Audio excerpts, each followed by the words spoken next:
So let me start off by saying that for today's episode, we are going to be focusing on Ben Saxon's storyline from Deus Ex Icarus Effect, a novella that follows the story of two characters, Ben Saxon and Anna Kelso. I recommend that you also go and watch the video I made on Anna Kelso's storyline, just so that things kind of make a bit more sense. So either stop this video you're watching now and go and watch that, or you can stay and watch this one through and then go and watch that one afterwards. Right. Everyone here that wants to be caught up? Great. Let's get started.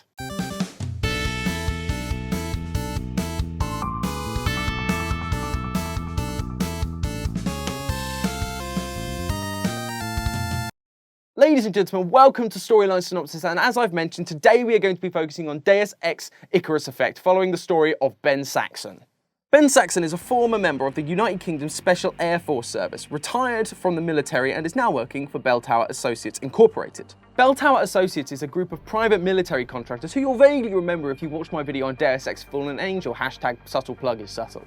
Saxon is a team leader for Strike Team 6, an elite commando force within Bell Tower. Strike Team 6 is taking part in Operation Rainbird, supposedly a quick strike against rival forces in Australia's civil war. Even though Bell Tower has said that the mission is safe, the transport plane is attacked by a drone. Saxon's team is wiped out, but Saxon manages to stumble away from the crash. Saxon is recovering when he is approached by Jaron Namir to join the Tyrants, an independent special operations team. He promises to find the people responsible for Team 6's deaths, and Saxon agrees to join. Saxon gets to know each member: Jaron Namir, Lawrence Barrett, Yelena Fedorova, Gunther Herman, and Scott Hardesty. The first major operation is to kill Mikhail Kontarsky, an administrator for the Russian Committee of Human Augmentation. Namir tells Saxon that Kontarsky associates with the Juggernaut Collective and knows the people responsible for Operation Rainbird's failure. The Tyrants find Kontarsky in a secret room speaking to a mysterious figure, Janus. Janus mentions something of a killing floor, then asks Saxon if he is sure who he is working for. Before he can interrogate them further, Hardesty kills Kontarsky from a sniper perch. Saxon is then knocked out. Saxon wakes up with the other Tyrants watching. Namir explains that one of the new recruits, either Ben or Gunther, is not loyal to the group, and the two must fight to the death. He throws a handgun in a single round, and the two fight over it. Ben eventually gets the pistol but refuses to kill Gunther. Namir says that the fight was merely a test between the two. I'm sure. The Tyrants return to their base of operations. The Tyrants are planning to attack Sarif Industry headquarters in Detroit to stop them creating the Typhoon explosive system. They express slight worry over the security expert guarding the facility, Adam Jensen. We'll get to him in another video. However, Saxon is informed that he, Hardesty, and Herman are being given a different assignment. As they arrive, Hardesty explains that they have been sent to kill Ron Temple. As they prepare to leave, Hardesty makes Saxon stay behind. As he is sitting in the helicopter, Saxon notices a woman, Kelso. If you haven't watched the other video, you'll have no idea who she is. Anyway, she's running for the fence. Seeing this as his only shot at redemption, he aims for her, only to let her go. Hardesty and Herman return, and Hardesty slates Saxon for letting the woman get away. Nevertheless, he says that the media will spin the events to their benefit, and the group return to the base. Once there, Ben meets up with Barrett and Namir, who strangely seem uneasy about the events at Sarif. Saxon is resting near a Tyrant jet when he overhears Namir saying that everyone on the team is expendable if necessary. With his doubts confirmed, Ben calls Janus, who explains that Namir keeps a private terminal aboard the Tyrant jet.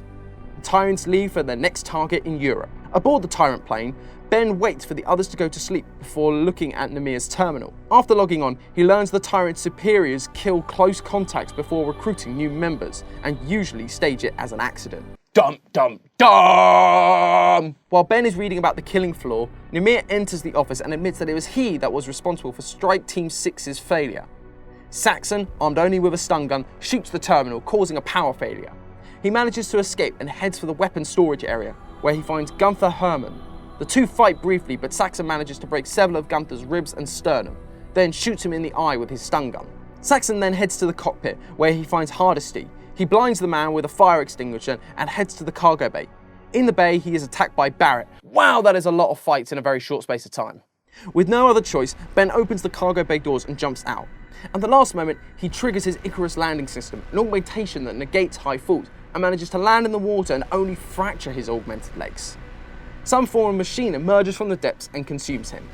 At the Juggernaut camp, Anna Kelso is contacted by Janus, who shows her a vision of the Illuminati's true plans, and tells them that he has sent his own special agent to assist them.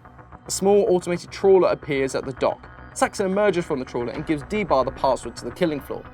When they get there, they learn that the tyrants are heading to Geneva, Switzerland, the same week that Bill Taggart of Humanity Front is in town. The tyrants are planning to assassinate him, making him a martyr for the anti-drug org cause and push for a vote in UN regulations. Powell, Kelsey, Saxon, Dapper and a 4-man NSF platoon head to Geneva. When they arrive, the group splits into two forces. Saxon and Powell lead the NSF troops to a tyrant plane, however, find nothing other than a location called Icarus. Powell finds some rigged explosive, which Saxon only narrowly escapes. Saxon answers the radio to warn Anna that the plane was trapped, but Namir responds that Anna is in his custody and that he will kill her if Ben does not kill Taggart himself. Knowing that he cannot let an innocent person die, he begins to walk to Palais des Nations. A small van approaches, driven by Scott Hardesty, who gives Ben a gun with one bullet in the cylinder. Saxon approaches Taggart and points the gun at him.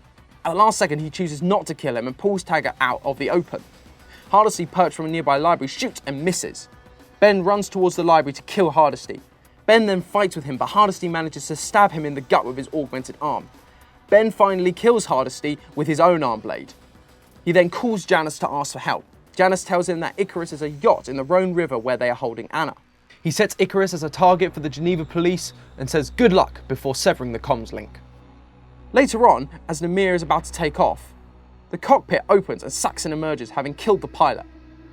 Namir decides to challenge Saxon to a one-on-one fight. With his advanced augmentations, Namir easily defeats Saxon, though at the last moment, Saxon pulls a pistol and shoots Namir in the chest 3 times, which manages to subdue him even with his dermal augs. Ben points the gun at Namir's head, but Barrett threatens to kill Anna if he kills their leader. Saxon lets them go again, and him and Anna jump into the burning wreckage of the Icarus to avoid gunfire.